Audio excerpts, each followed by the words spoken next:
Khoa bun విషయంలో మీ అభిప్రాయం? ఇప్పుడు నిజానికి గురువుగారు జర్నలిస్ట్లే ఎక్కువ బదనాం అయినరు. నిజానికి ఆ వలి అమ్మిన కోవా బన్ను ఆ స్వీట్ దానికంటే కూడా జర్నలిస్టులు అడిగిన విధానమే చాలా బదనాం అయింది. ఎలా ఏం తప్పు అడిగాడు అతను చెప్పు.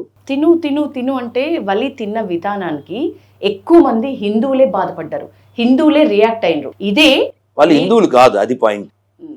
వాళ్ళు బొందుగాళ్ళు. మీకు అర్థమైందా? కట్టమైసమ్మ గుడి ముందు ఏరిగినప్పుడు రియాక్ట్ అవ్వలేదుగా ఈ పోరంబోకి యాదవలో. ముత్యాలమ్మ గుండెల మీద తన్నినప్పుడు రియాక్ట్ అవ్వలేదు కదా ఈ పోరంబోకి యాదవలో. వాళ్ళు హిందువులని ఎందుకు చెప్తావు? ఈ విషయంలో కేసీఆర్ ఈ విషయంలో హెచ్చప్ చెప్పాలి. బొందుగాళ్ళు కరెక్ట్ వర్డ్, సూటబుల్ దెమ్. వాళ్ళు హిందువులు కాదు. కట్టమైసం ముందు ఏరిగాడే అది కలుపుని కోవలో పెట్టి తినమను. ఈ యాదవల్ని రియాక్ట్ అయిపోయారు. ఇక్కడ రియాక్ట్ అవ్వా, నీకు సంబంధం లేదా?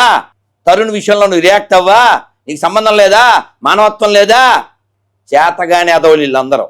హిందువులే రియాక్టర్ అయిన పదం వాడకండి, దద్దమ్మలు రియాక్టర్ అని చెప్పండి. నిన్న చూసావమ్మా ఐసు అబ్బాయి ఆ జ్యూస్ ఆడికే ఇవ్వాలి, ఈ కోవబన్గాళ్ళందరికీ ఆ జ్యూసే ఇవ్వాలి. గురుగారు కాశ్మీరీ ఫైల్స్, కేరళ ఫైల్స్, నిజానికి కేరళ ఫైల్స్ సినిమా చాలా సంచలనం. కేరళ ఫైల్స్ 2 దాన్ని ఎవరు చూడట్లేదు అని రాహుల్ గాంధీ ఒక అతను అలా మాట్లాడకపోతే ఎలా మాట్లాడతాడమ్మా?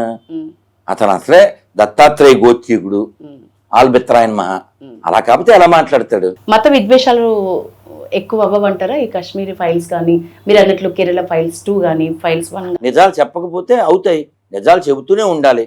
ఈ దేశానికి ఇస్లాంకి ఏ సంబంధం లేదని, ఈ దేశానికి క్రైస్తవానికి ఏ సంబంధం లేదని, ఇక్కడ ఉన్న హిందువులే మతం మారితే క్రైస్తవులు అయ్యారు, మతం మారితే ముస్లిమ్స్ అయ్యారని, వాళ్ళ మూలాలు ఇక్కడవే అని, వాళ్ళ పూర్వీకులు ఇక్కడ వాళ్ళే అని వాళ్ళు గుర్తు చేయకపోతే అవుతాయి.